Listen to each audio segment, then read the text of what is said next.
¿Y ahora qué? Multimedios Entretenimiento.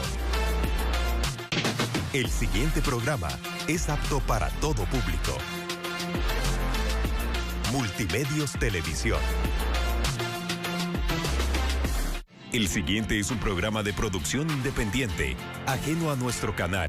Sus opiniones, concursos o manifestaciones no representan ni vinculan a Multimedios ni a ninguno de sus representantes. Multimedios Televisión.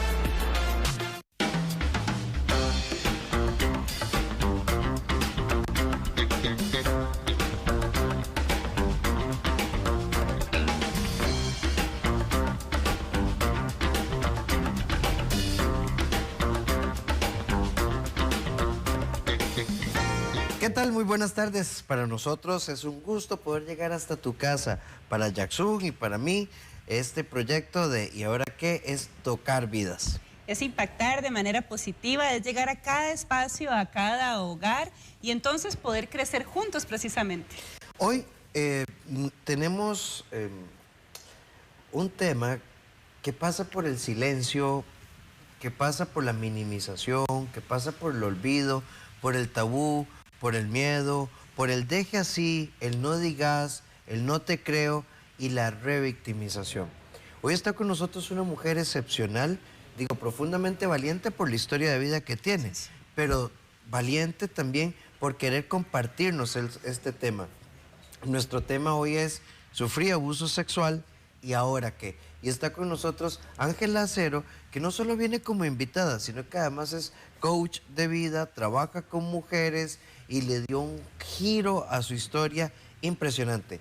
Pero cuando hablamos de abuso sexual, estamos hablando de algo que te mina el alma, que te destroza el corazón, y reponerse desde ahí no es nada fácil. Estamos hablando de una realidad que se da en nuestro país. Estamos hablando de un silencio que deberíamos de quitar ya de nuestra vida por completo, porque no se vale que sigamos manteniendo esas estadísticas que estamos manteniendo en Costa Rica. En el 2018 cerramos con 1.789 casos denunciados que implicaban el tema de familia, cuando hablamos de abuso sexual, o sea, abusos cometidos por familiares hacia niños, estadísticas de niños y niñas en Costa Rica. Entonces, estamos hablando de un tema que requiere de nuestra visualización y que requiere de nuestra acción como país. Y creo que hoy nuestro foro tiene dos propósitos. El primero es que si vos como persona has sido víctima, como hombre o como mujer de abuso sexual, creo que es sumamente importante que te des la oportunidad de darte cuenta de que se puede salir adelante. Y creo, Jackson, que como segundo gran tema es que cuando un niño, cuando una niña, cuando un adolescente o un adolescente habla de este proceso, deberíamos entender que requiere apoyo, y este apoyo muchas veces va a implicar tomar decisiones para salvaguardar la integridad física y emocional. Sé que asusta, sé que es un tema que nadie quiere llamar ex papá o ex hermano o ex tío a alguien, porque cuando alguien abusa de vos, en ese momento dejas de ser el hermano, el hijo, te convierte en su mujer, en su hombre, y eso es una distorsión severa. Y pienso en el caso de niñas, 1.700 casos de niñas, ¿verdad? ¿Cuántos de esos casos son de niños? Porque los niños y los adolescentes no hablan de esto. En torno al abuso sexual hay una gran sombra gris, y lo que pretendemos hoy es sacudir un poquito el árbol, darnos cuenta que se puede salir adelante, pero que tenemos una obligación de apoyar y denunciar. Porque estamos hablando de casos que han sido denunciados, estamos hablando de casos donde existe ya un trámite legal y demás, pero ¿cuántos se quedan en el silencio, Rafa? ¿Cuántos se quedan ahí guardados en espacios totalmente de dolor, donde se revictimiza y donde se sufre esta situación día con día, y donde eso, hacemos del dolor algo muy grande y además vamos culpabilizando muchas veces a la víctima? Y para eso nos acompaña, como bien dijo Rafa, Ángela Acero, una mujer valiente que además de todo lo que ya vamos a ir viendo y desarrollando durante el programa, viene a compartir su testimonio desde la posición mujer precisamente. Muchísimas gracias, Ángela, por aceptar la invitación de Rafa y la invitación mía. Estoy absolutamente honrada de estar en este lugar con dos profesionales en psicología, a los que más admiro. Me siento totalmente agradecida con Dios, con la vida, con el amor y con muchas cosas que vamos a ir hablando en esta deliciosa tarde. De verdad que yo lo primero que quiero decir, porque hay muchas personas involucradas, obviamente, que esto lo hago desde mi verdad, desde mi historia, desde una pequeña niña que viene a contar su historia, que viene a contar cómo lo vio a través de sus ojos. Así que lo hago con profundo amor, con profundo respeto, con profunda gratitud y bueno, desde la realidad de que es un proceso por el que aún transito. Ángela, yo por supuesto que hay dos dimensiones en tu historia, la mujer que sos y la mujer que fuiste y de dónde viniste. La niña, precisamente, sí. Esa niña de la que está hablando Ángela, esa niña que nos viene a contar esa historia. Esa niña que sobrevivió y por supuesto con profundo respeto, ¿verdad? Ángela, una pregunta general, ¿qué fue lo que pasó o qué fue lo que te pasó?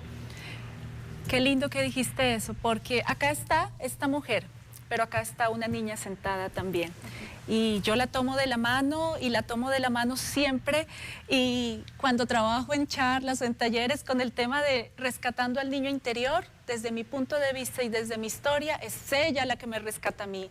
Ella es mi mayor ejemplo de valentía. Esta niña de 5 años que está acá, que no sé, está aquí, la siento, la abrazo, la amo. Es mi referente. Yo no necesito leer libros, yo voy al espejo y encuentro a la más grande mujer, a la más grandiosa. Y bueno, ella y yo vamos a compartir esta historia. ¿Esta historia cómo empieza? Esta historia empieza, bueno, soy una mujer de 38 años que desde los 5 hasta los 10 años de edad sufrió toda clase de abusos, toda clase de agresión, toda clase de violencia física, emocional, sexual, espiritual, incesto, negligencia. Soy sobreviviente de incesto por 3 miembros de mi familia, 2 tíos y bueno, por mi propia madre también. Ellos, mis 2 tíos, vivían en casa y hermanos de mi mamá vivían en la casa con nosotros. Y ¿cómo explicar de que era mi realidad? De que muchas cosas que sucedían yo no sentía que era malo, no tenía la noción de que era malo, no tenía la noción de que eso no se hacía.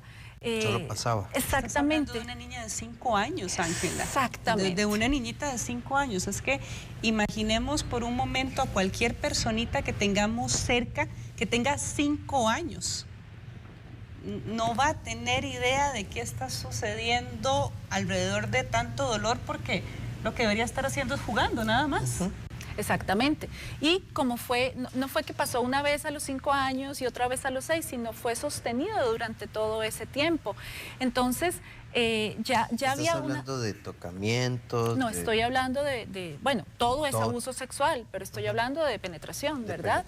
Exactamente. Y que recuerdo que, vamos a ver, hay muchas cosas que son confusas, ustedes sabrán mejor que yo, ¿verdad? Porque todo el tema de la negación, pero sí...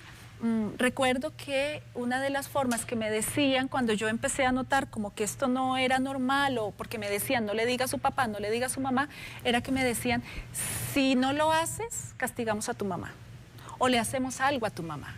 De hecho, un tercer tío también intentó hacerlo.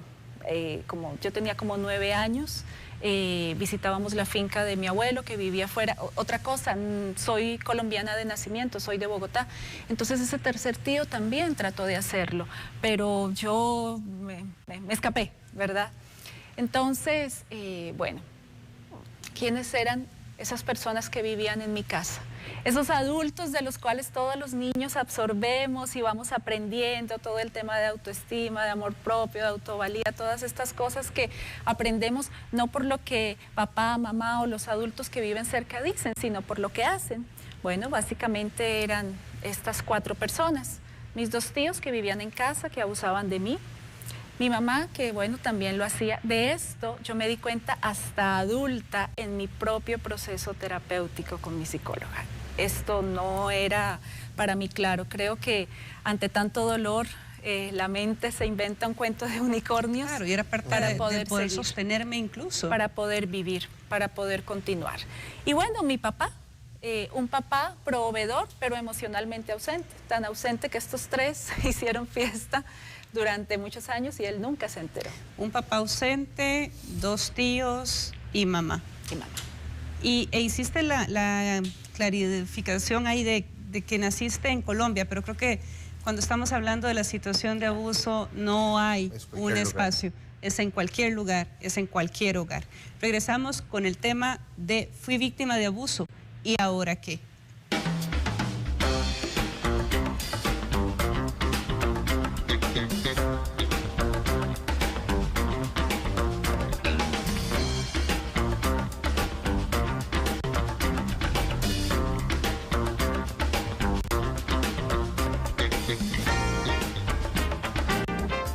Ismael Cala regresa al género audiovisual que lo hizo famoso. Cala. Cala se graba en estudio frente a una audiencia participativa. Cuenta con secciones que exponen a sus invitados a situaciones muy originales, de las que con ingenio y conocimiento pueden salir bien librados. Tú digas que soy yo y das la conferencia. No. Ismael Cala te invita a ponerte cómodo, a celebrar la vida y a pasarla muy bien. Cala, muy pronto por Multimedios. Somos el 8, somos más. ¿Verdad? ¿Saben lo que es? El efecto Mirón. Uno ve a un mae desmadrado en la calle y uno hasta que frena, ¿verdad? Despacititico pasa uno, ay, qué dicha que no fui yo, ¿verdad? Después arranca. Los estandaperos. Este y todos los sábados 9 de la noche por Multimedios. Somos comedia. Somos el 8. Somos más.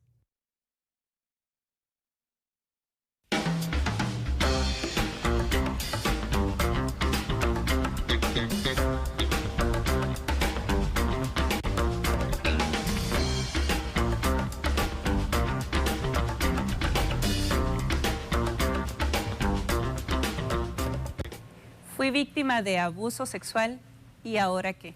Y para poder abordar este tema nos acompaña el día de hoy Ángela Acero, que además de, bueno, obviamente toda la visión de mujer que tiene y que nos va a ir contando un poquitito, nos está compartiendo su testimonio. Una niña de 5 añitos que fue víctima de abuso sexual hasta los 10 añitos también. Tío, mamá y papá. Y además, Ángela, con algo que están mencionando que me parece importantísimo de rescatar, y es, a ver, corríamos donde mamá creyendo que podía ser la que salvara de todo esto sin saber qué estaba pasando, porque en realidad esta niña estaba simplemente viviendo, ¿verdad? ¿Cómo estabas viviendo todos estos sentimientos y estas emociones tan confusas incluso para entenderlas a nivel adulto, Ángela? Totalmente confuso, Jackson. Totalmente distorsionadas muchas cosas, distorsionado lo que era amor, distorsionada la niña que resulta que no era niña sino que también era mujer, distorsionadas las emociones, distorsionada una cosa que siempre me gusta mencionar. Yo obviamente como eso lo vivía en casa y era lo normal, entonces yo llegaba al kinder o a la escuela y yo no jugaba con los niños y niñas con carritos y muñecas, ¿verdad? ¿Cómo me enseñaban que se daba afecto? ¿Cómo le daba yo afecto a los demás? Claro, yo no tenía todavía ese concepto de género, bueno, malo, hombre, mujer. Yo simplemente, era mi realidad. Entonces, además de todo lo que sucedía, imagínense en años después, cuando ya viene ese concepto de género, la culpa, la vergüenza, el, ay, Dios mío, ¿qué hice? ¿Qué pasó? ¿Qué sucedió? Porque era como mi forma de demostrar afecto. Hay una palabra que yo creo que tiene que quedar muy clara, o sea, el abuso sexual distorsiona tu forma de verte, distorsiona el presente, te lesiona el pasado y a veces nos arroja al abismo y no tenemos como un futuro, ¿verdad? Y nos da mucho miedo.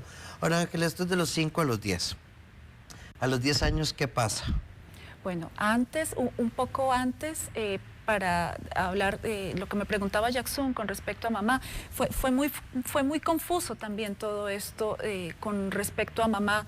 De hecho, claro, desde la adulta yo lo puedo ver hacia atrás. Para mí me ayudó mucho porque mi mamá tenía conductas psicopáticas, ¿verdad? Desde la perversión, desde el narcisismo. Claro, eso lo sabía la adulta. Sí, la niña siempre lo entiende, bueno, está todavía en el proceso la adulta. Claro. Pero la niña tenía muchos conflictos, la niña sentía como que peleaba con su mamá por el amor de su papá. La niña, por ejemplo, mi mamá mataba a mis mascotas y me las daba de comer mientras se reía. Mi mamá tenía palomas y las mataba para darme de beber la sangre. La niña no lo veía como algo malo, la niña pensaba que seguramente tenía deficiencias de vitaminas, de minerales y que eso era una manera. Normal. Exactamente. La niña y que veía... probablemente el resto de niños también lo estaban viviendo, porque era lo normal. Exactamente, la niña veía cómo mamá llevaba a casa a sus primos y nos hacía todos comer y comer y comer y comer y comer hasta que ya no podíamos más, nos vomitábamos en la comida y luego esa comida nos la hacía comer con vómitos, con mocos, con llanto, con todo eso. Entonces esa niña iba a las casas de sus amigos o de sus amigas y veía otra realidad y ella decía, pero ¿qué está sucediendo acá? ¿Qué está pasando? No entendía, no podía hablar porque si no mataban precisamente a su mamá o le hacían daño. Papá sí estaba, pero papá, o sea, es la culpa, ¿verdad? O sea, la culpa mía, de hecho, y por eso hablo de abuso espiritual. Cuando hago mi primera comunión para, ¿verdad? Bueno, la confesión para mi primera comunión, con este susto de contarle al sacerdote lo que estaba pasando. Que será alrededor de los 8 años. Más o menos, 8, 9 años, con este susto de contarle al sacerdote lo que estaba pasando y el sacerdote me escucha y me pide que rece no sé cuántos Padres Nuestros y no sé cuántos Ave Marías para que Dios me perdonara. Pero en todo este tiempo, porque claro está, hoy nos vamos a concentrar en abuso sexual, ¿verdad? Pero tu historia tiene multiplicidad de temas de abuso.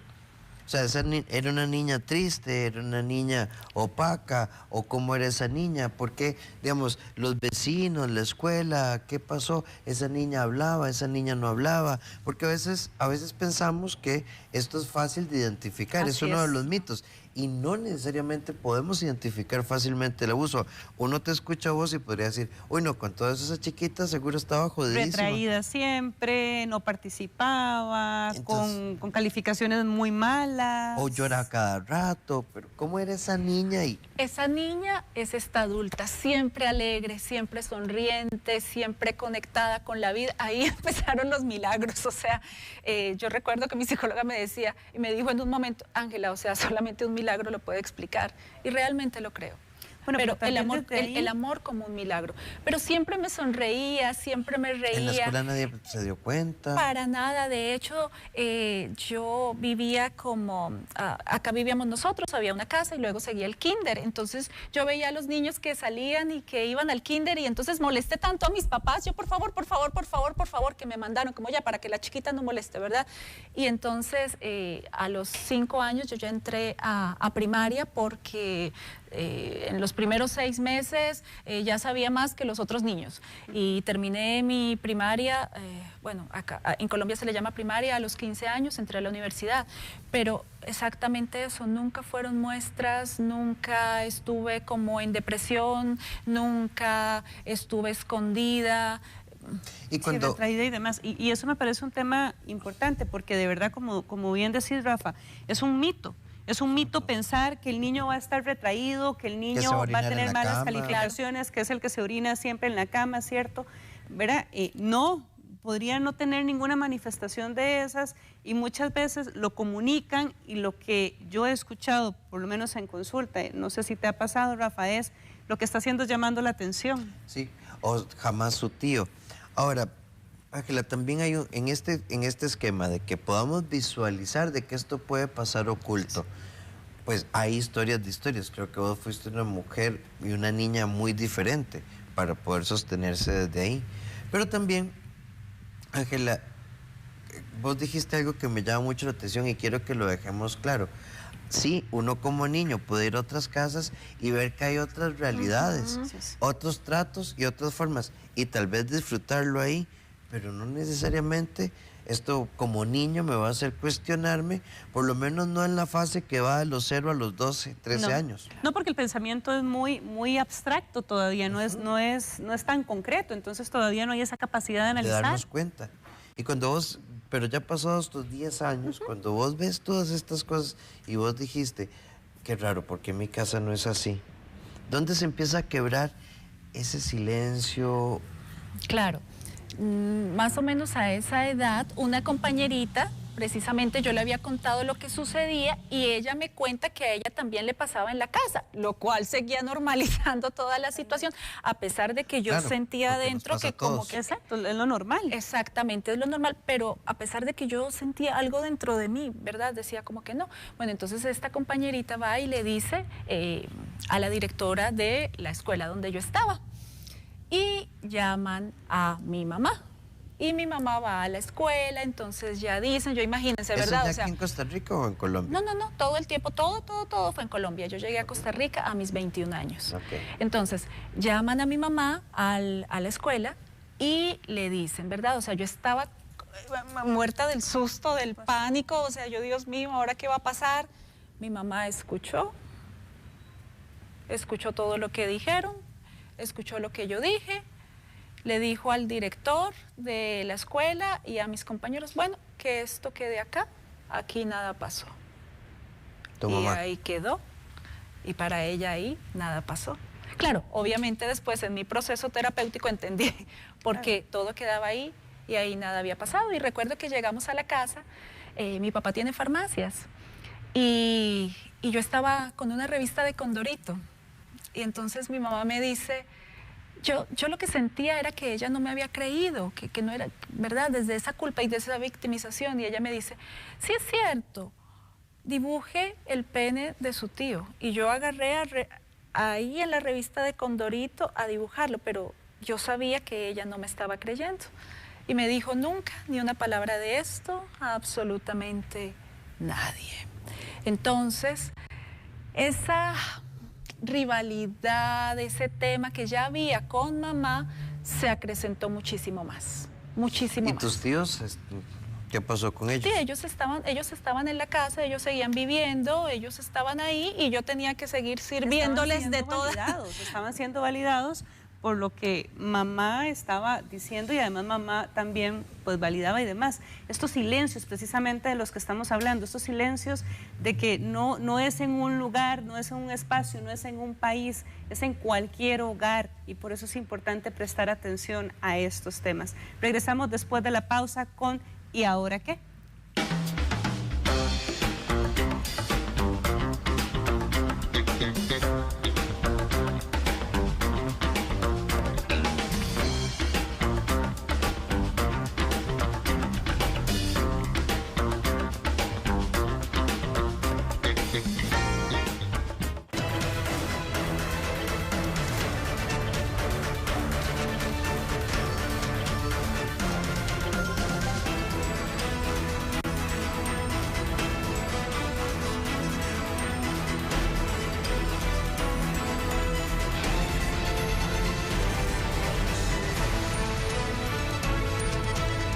Multimedios Noticias.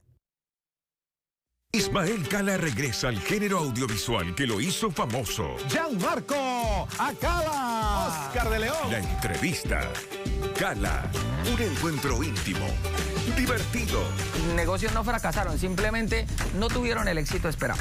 Entonces... informativo y profundo. ¿Quién es ella? Mi ex hijo Alejandro, ahora hija Alessia. Te doy toda la razón, yo soy muy buena actriz. Para conocer más a fondo a personalidades e influencers que sin duda aportarán a nuestras vidas. Ismael Cala te invita a ponerte cómodo, a celebrar la vida y a pasarla muy bien. Cala, muy pronto por Multimedios. Somos el 8, somos más.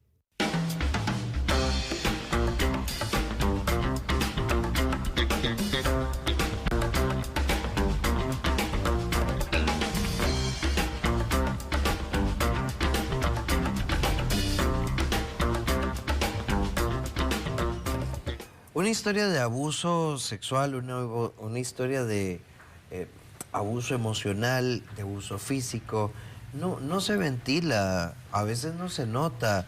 Y hoy, y ahora que estamos hablando precisamente de esto, fui víctima de abuso sexual y quiero darme cuenta. Y estamos en la compañía de Ángela Acero, que nos está hablando de esto. Y ella nos rompe varios mitos. Ella sufre multiplicidad de abusos, pero se muestra normal, entre comillas, alegre, funcional.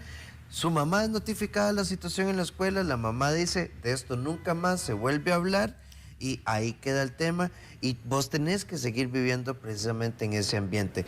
Pero Ángela, tal vez, creo que es importante, vos ya te diste cuenta que algo no andaba bien. El sacerdote, lo respeto y respeto profundamente esto, te dijo que orando, ¿verdad? Se iba a resolver. La iban a perdonar. Te iban a perdonar. Ahora, Ángela, ¿qué pasa después de que te das cuenta que tu mamá dice nunca más? ¿Cómo empezás a dar ese salto para decir, esto que me está pasando no es lo que yo debería estar viviendo? Uy, qué pregunta, porque es que me estás preguntando una parte de mi vida de los 10 a los 30 años, cuando realmente di ese salto. Te puedo decir que el tema de amor propio quedó totalmente afectado. O sea, ¿Quién te ayudó? Te lo concreto más. ¿Alguien te ayudó? Nunca, absolutamente nadie. O sea, a los 10 años se da esta situación, esta pequeñita ya se da cuenta de que realmente algo no está bien, porque en el momento en que de dirección mandaron a llamar a mamá era porque las cosas no es cierto, no eran así como me las habían vendido, ¿verdad? Y yo pues las había, mamá dice no hablemos. Las había comprado. Y mamá además dice no hablemos, pero aquí sí pasa algo. Claro. Y ya ahí te empezás a dar cuenta. Y se acrecenta mi culpa. Ok, ¿cómo es ese proceso? Claro, se acrecenta mi culpa porque como que entonces sí, pero no diga nada a mi papá, y entonces dentro de la distorsión y la confusión, bueno, yo me callo porque si ellos llegan a tener, si yo hablo, ellos tienen peleas y yo quiero que todo esté bien, porque además ¿y con la conversación de tu mamá terminan el abuso sexual o igual se perpetúa un tiempo más? No, ya ahí por ese tiempo ya paró, porque fue tipo más o menos 9, 10 años. Cuando probablemente ellos se dan por notificados y entonces dejan de perpetuar abuso. Dejan de perpetuar abuso sexual, pero sigue el abuso, porque ellos siguen viviendo en casa, la agresión psicológica sigue, ¿verdad? O sea, como muchas cosas, y la negligencia, que eso es otra cosa. A veces la persona piensa que abuso sexual es solamente penetración. No, son muchas cosas, son miradas, toques, manoseos, o sea, eso seguía. Entonces, esta disfunción total en mi autoimagen, autovalía, autopercepción, mi autovalidez, cuando viene todo el tema de novios, ¿verdad? Que fue antes de los 15 años, siempre como que todos me hacían llorar, como que todos me eran infieles, como que, ¿verdad? Obvio, ahora entiendo que siempre elegía como el mismo tipo de hombre, el mismo abusador. A los 15 años que termino mi secundaria, obviamente con aquella infancia yo quería estudiar psicología, mis papás no me dejan porque dicen que esto no da dinero, y empiezo a estudiar Derecho y Ciencias Políticas.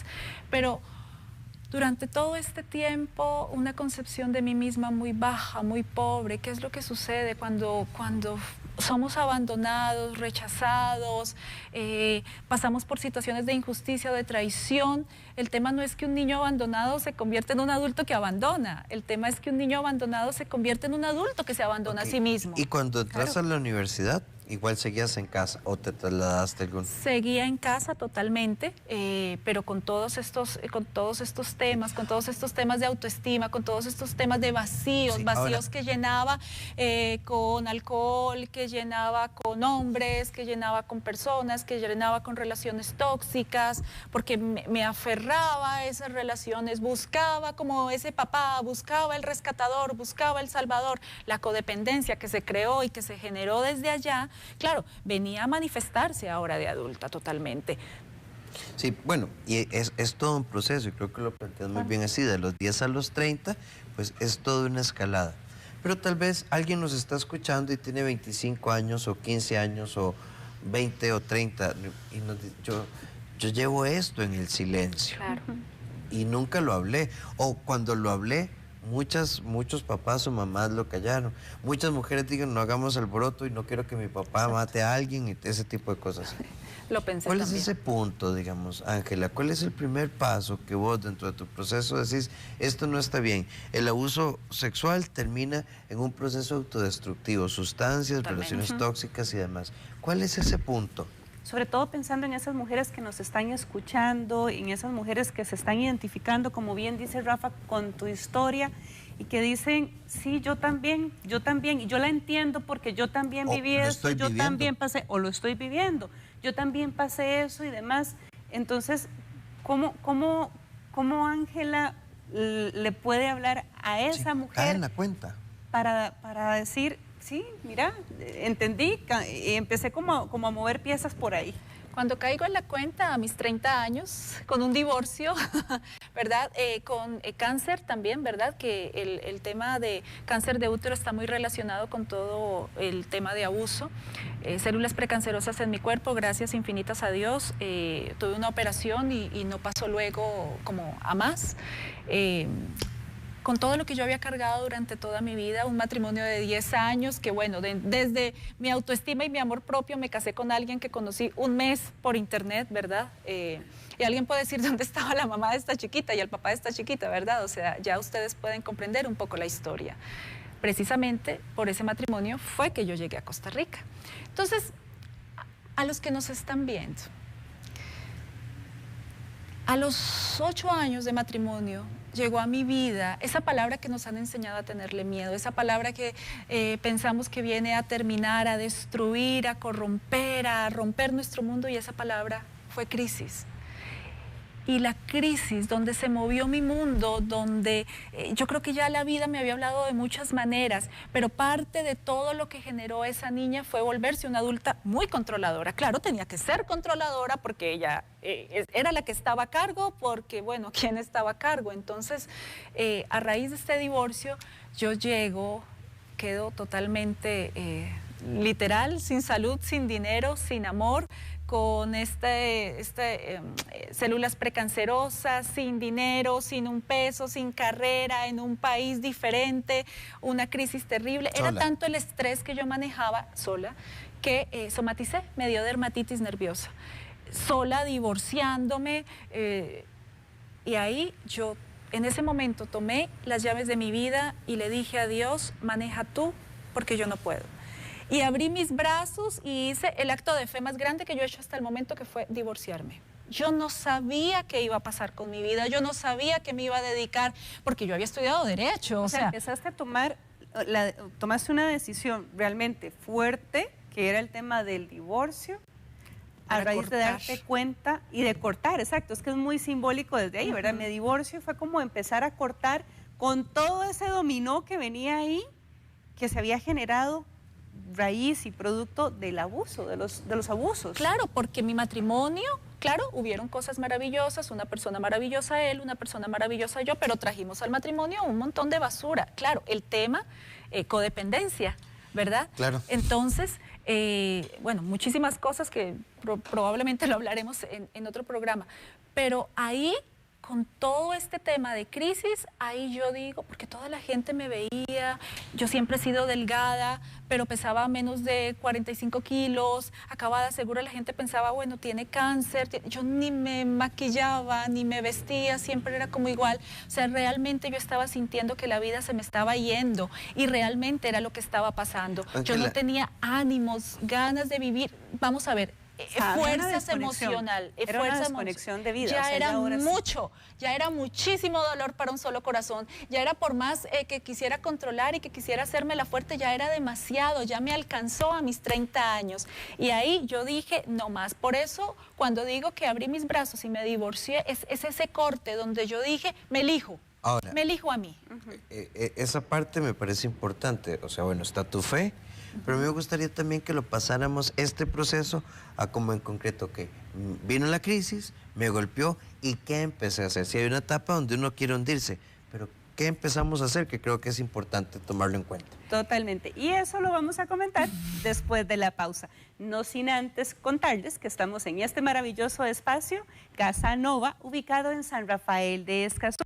Aquí encuentran muebles bellísimos y artículos para el hogar maravillosos. Regresamos con más de ¿Y ahora qué? Después de esta pausa.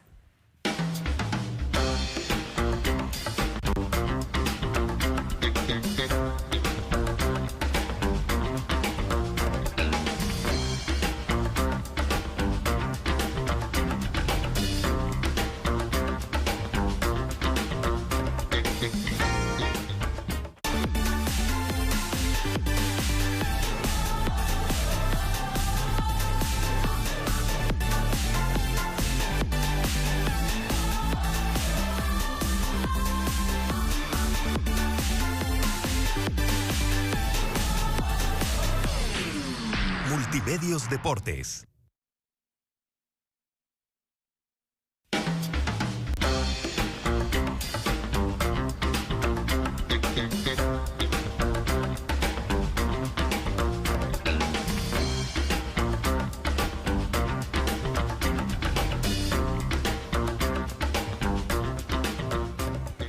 Gracias por continuar con nosotros en este su espacio ¿Y ahora qué? El día de hoy estamos hablando sobre fui víctima de abuso sexual ¿y ahora qué? Para eso nos acompaña Ángela Acero. Ángela, antes de la pausa dijiste dos palabras claves. Crisis y me elegí. Ya nos contaste un poco el proceso de crisis y demás. Ahora sí, ¿cómo me elijo? Fue maravilloso, porque a los 30 años yo me estaba eligiendo. Nunca recibí ayuda, ni psicológica, ni terapéutica, hasta ni psiquiátrica, ni un sacerdote, ni un pastor, nadie. Pero ahí estaba yo, a mis 30 años, llevándome a la niña que está aquí, llevándome a mí misma a un lugar, a un programa de 12 pasos de codependencia. En ese lugar, claro, ¿verdad? Yo quería salir corriendo. En ese lugar yo me senté. Ahora puedo ver hacia atrás y súper orgullosa, siempre lo cuento con mucho orgullo, yo me llevé. Y ahí, porque yo de todo señalaba a mi ex esposo, ahí aprendí que cuando hay un dedo para allá, hay 3 dedos para acá. Y me empecé a abrir a la posibilidad de si tal vez lo que me había pasado a mí en infancia tendría algo que ver con lo que me estaba sucediendo en ese momento. Perdón, yo creo que eso es importante. Cuando alguien es víctima de abuso y empieza a entender lo que le sucedió, por ejemplo, los programas de 12 pasos. Siempre lo hemos conversado. Son maravillosos, pero también hay una constante que cuando se va a estos programas en las primeras oportunidades, uno le dice, no, Rafa, a mí me encanta recomendar a la gente con la que trabajo programas de 12 pasos, que vayan. No, ahí solo van locos, que están peores que uno.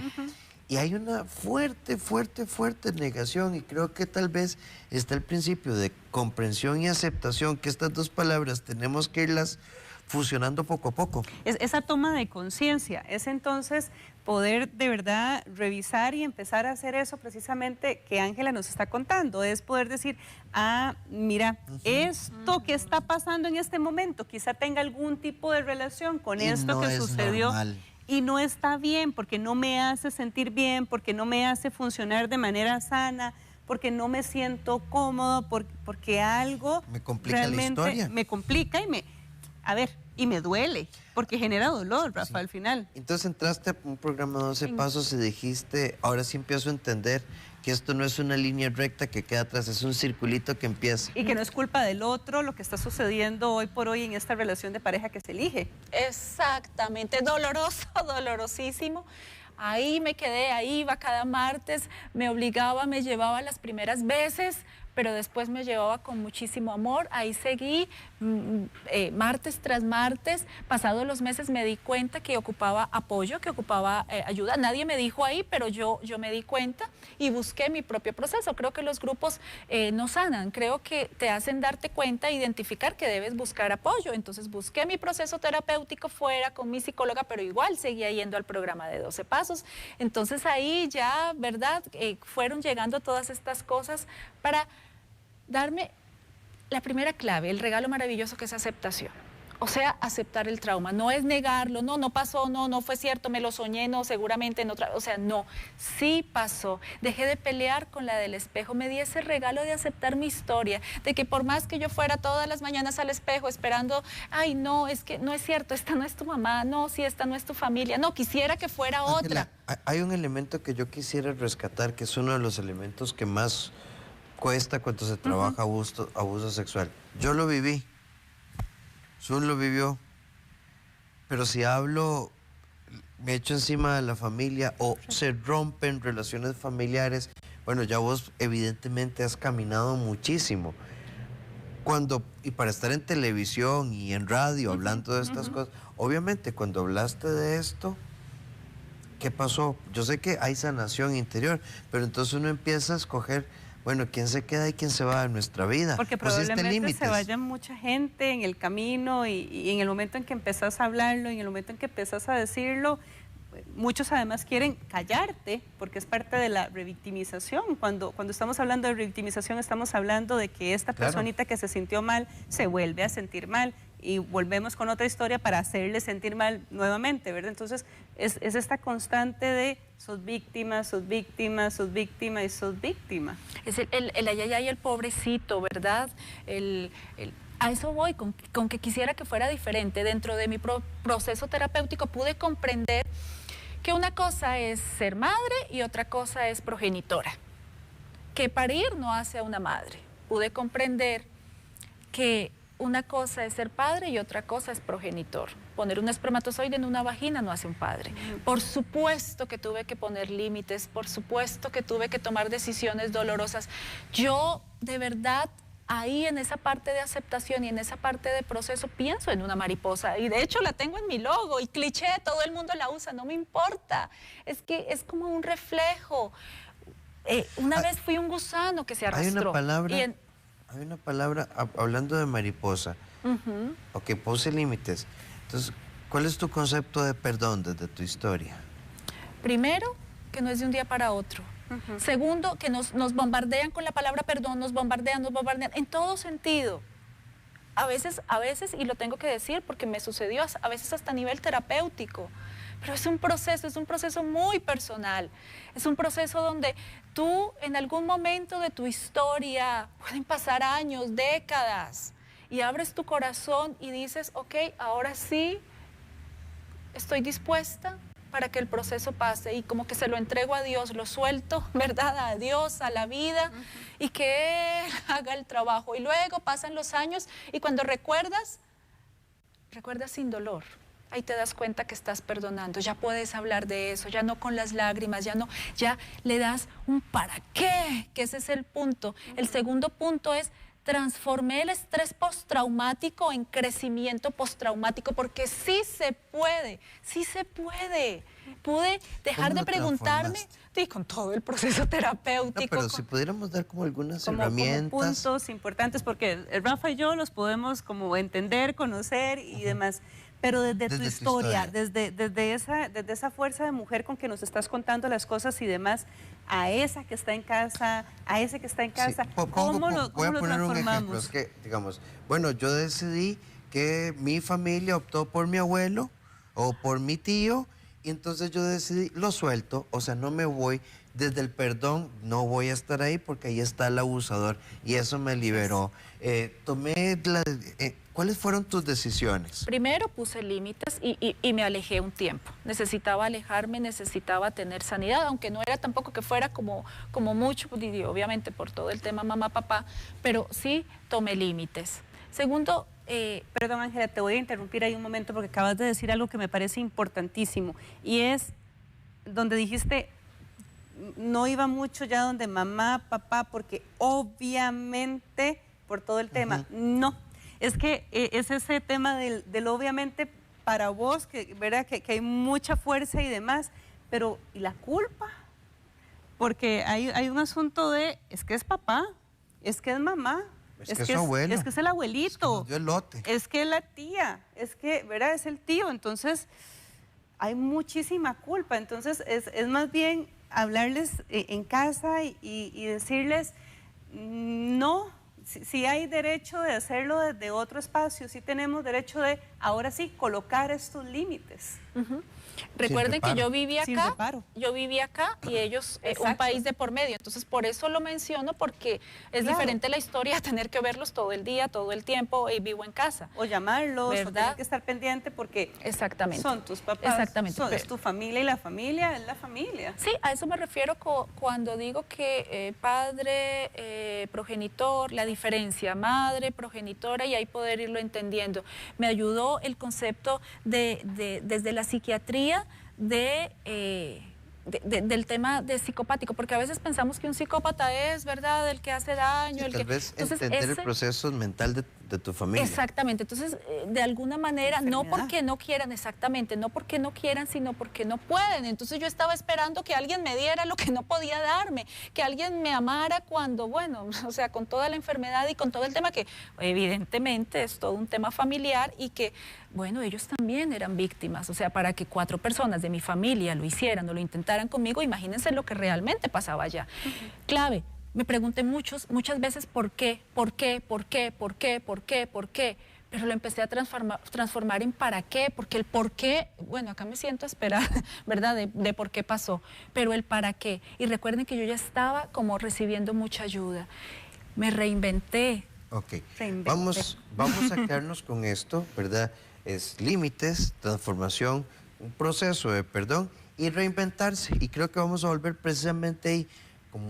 ¿Cómo nos reinventamos a partir de mis procesos de dolor? Y cómo yo me permito dejar atrás esto o puedo quedarme ahí. Pero entendé algo, si estás ahí no es porque querás, es porque tal vez ocupas ayuda y no la vas a tener en casa o fuera de tu casa si no abres tu corazón. Ya volvemos con más.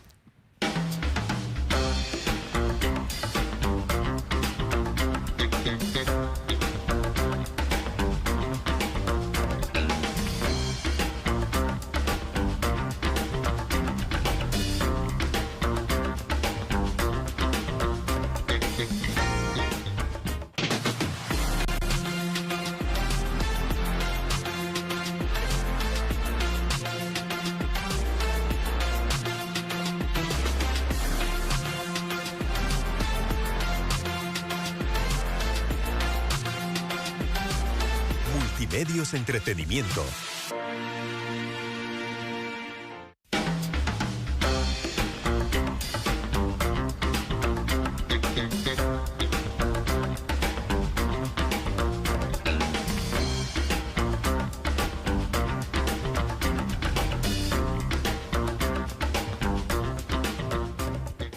Seguimos con más de ¿y ahora qué? Y hoy estamos hablando de fui víctima de abuso sexual y ahora qué. Y en este último bloque, gracias también a la presencia de Ángela Acero, pero para Jackson y para mí es sumamente importante dejar claro algunas cosas, porque un programa no da para agotar el tema.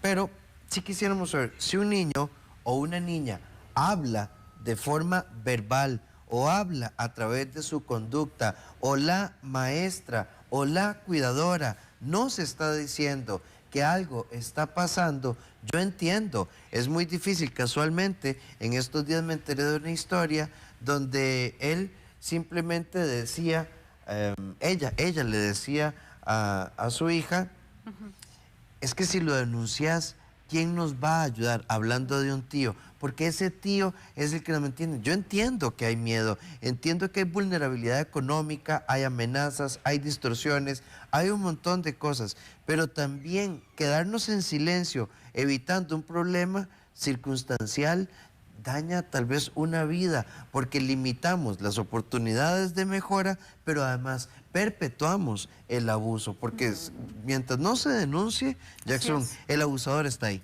Totalmente, el abusador está ahí y cada día está cometiendo más y más abusos, y yo siempre lo veo como si como papá o mamá tomáramos a ese niño o a esa niña y le fuéramos cortando pedacitos y lo fuéramos mutilando poco a poco. Es que eso es lo que exactamente está sucediendo con ese pequeño, con esa pequeña, hasta que decidimos hablar y hasta que decidimos, aunque el miedo sea muy grande y aunque el miedo de verdad sea fortísimo, hasta que nosotros no elegimos otro espacio, no vamos a dejar de mutilar a ese pequeñito. Y de verdad es como si lo estuviéramos cortando todos los días, como si lo estuviéramos, además de todo el abuso que está sufriendo, es como si lo estuviéramos lastimando nosotros mismos. Así que yo sé que no es sencillo, es algo que nosotros vemos más de lo que quisiéramos poder ver. Vemos y escuchamos más de lo que quisiéramos. Quisiéramos incluso no tener que verlo. Pero vos estás ahí, vos como abuelita, como tío, como tía, como papá, vos sabés que alguien está hablando de esto. No puedes quedarte callado. Ángela, sobreviviste, ¿verdad? Te convertiste en una mujer fuerte. Hoy trabajas con mujeres, hiciste terapia, has salido adelante. Pero no es fácil. Y sobre todo, ¿verdad? Porque se jala con un estigma de, ¿y ahora qué va a pasar conmigo? Porque queda uno como con el reloj, con el corazoncito quebrado. Y es que es parte del proceso, es liberar esa culpa, es una reingeniería emocional. Hay una frase que le leí a Alejandro Jodorowsky, que decía, algunos vientres nacieron para dar vida, otros vientres nacieron para dar vida a sí mismos. Eso para mí fue como un parteaguas. Yo no tengo hijos y yo dije, uy, ese es mi trabajo, darme vida a mí misma, esa reingeniería emocional. El lápiz y las llaves de mi vida fueron puestas en mis manos. Yo no podía permitir. Y si me estás escuchando, si estás pasando por lo mismo, ¿qué te define? ¿Te define el trauma? ¿Te define algo que pasó hace muchísimos años? ¿Te define algo que personas también desde su dolor, desde sus cicatrices, desde víctimas también de otras personas, dijeron o hicieron contigo? Yo tomé el lápiz de mi vida, no iba a permitir que siguiera escribiendo mi presente y muchísimo menos que escribiera mi futuro. Sí, de hecho, esta es otra idea que tal vez cuando preparábamos el guión Jackson y yo queremos defender porque, sí, yo entiendo y como psicólogos lo entendemos real. Puede haber, como decías vos, patologías, es decir, trastornos mentales, puede haber historias de otros abusos que justifiquen que una persona se transforme en abusadora, pero esto no exime las responsabilidades jurídicas o las responsabilidades, pero porque pobrecito, si lo denunciamos es su tío y vea que su tío... Sufrió tanto, pasó tanto dolor también, fatal. Y es que le hicieron exactamente lo mismo, es que... Y salió adelante, ¿verdad? Ajá, y pasó todo lo que pasó, entonces desde esta idea de como todo pasó, todo salió, quedémonos callados aquí, ya no ha pasado nada más, no, en realidad no lo podemos seguir haciendo desde ahí, no podemos seguir eximiendo a esta persona precisamente de lo que está haciendo, porque hay dolor de por medio. Porque parte importante del proceso es, que alguien tenga que asumir una consecuencia judicial por un tema de abuso sexual, tal vez no repara la historia. Pero sí se vuelve un elemento importante del proceso. Primero porque se rompe una historia de abusos o una espiral de abusos. Y segundo, también porque pone el tema sobre la mesa de esa familia y tal vez lo pone de forma muy difícil. Al final, creo que, aunque nos dé mucho miedo, incluso tenemos una responsabilidad con los otros primitos, con las otras primitas que están en nuestro entorno, porque mientras no se denuncie, la conducta persiste. Y entiendo, es una persona sujeta a derecho y también tiene derecho a recibir terapia y tiene derecho a sanarse y tiene derecho a todo esto, pero no por eso vamos a permitir que pase. Y va a tener su proceso probablemente, va a tener su proceso porque judicialmente pues entrará en su proceso y demás, pero eso ya será responsabilidad. Mi responsabilidad es cuidar de ese pequeño, de esa pequeña, mi responsabilidad es escuchar a esa mujer, a ese hombre que se acerca y me dice, yo soy víctima de abuso, yo fui víctima de abuso, entonces poder acompañarle en el proceso para que sea sanador y no culpabilizable. Sí. Ahora, Ángela, por supuesto que me gustó mucho cuando dijiste de los 10 a los 30 y de los 31 piquito, en adelante, ¿verdad? Este empoderamiento, ¿verdad? Porque esta sí es una parte muy bonita, me gustó mucho. Mi vientre viene a darme vida a mí misma.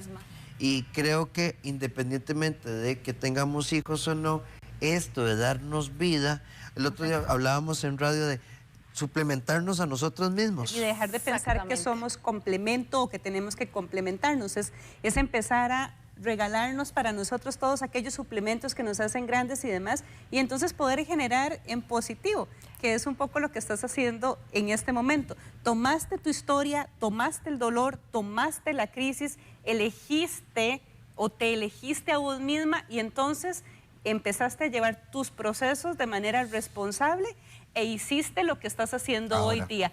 ¿Qué estás haciendo hoy día, Ángela?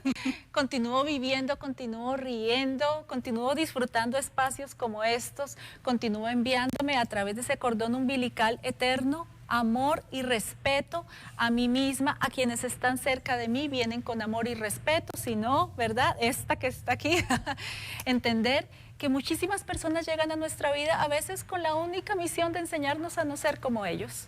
Entender que ahora de adulta yo elijo ser para mí misma la madre que siempre quise tener. Yo elijo ser para mí misma el padre que siempre quise tener. Yo elijo la vida y la elegiré 1000 veces. Elijo el amor como religión, como patria, como bandera, como canto, como canción. Y esto nos lleva a una palabra clave, ¿verdad? Y es autosanación, que implica, ¿verdad?, autocuidado. Y es totalmente. Que también en la psicología de una persona que pasa por un proceso de abuso sexual, a veces se diluye un montón y pasa por la estructura de pensar de, como hay algo en mí, como hay esta distorsión, el autocuidado, yo creo, el autochineo es tal vez como el culmen de un proceso que nos traza ahora sí una vía infinita hasta el último respiro.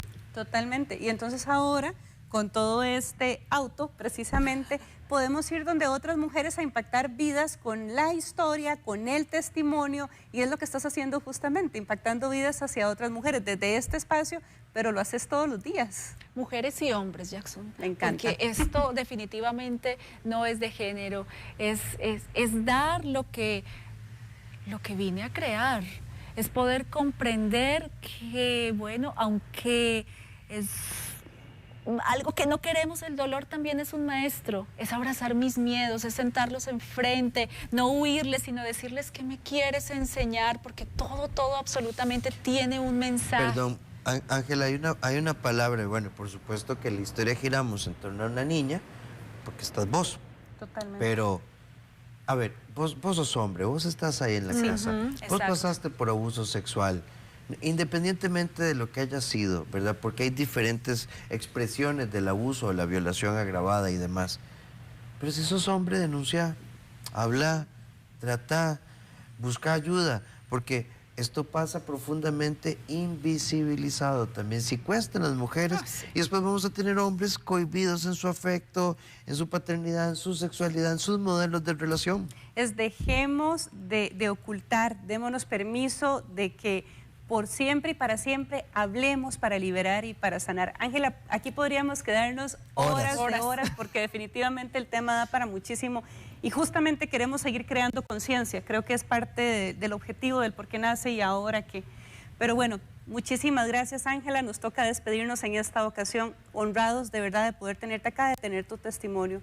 Muchas gracias. Gracias a ustedes, a los dos y a ustedes allá en sus casas y desde donde nos vean por el espacio, por este llamado a conciencia, por este llamado al amor, por este llamado a esos pequeños detalles que a veces se nos además, van. bueno, el tema lo tocaremos, pero tendremos un foro en Bésame de Noche, pronto les contaremos. Continuaremos por ahí, le daremos seguimiento. Nos despedimos, no sin antes agradecer este maravilloso espacio que nos brindó el día de hoy Casa Nova. Los invitamos a visitarlos en San Rafael de Escazú. Muebles y artículos para el hogar maravillosos. Muchas gracias por acompañarnos y nos vemos el día de mañana en otro espacio más de ¿Y ahora qué?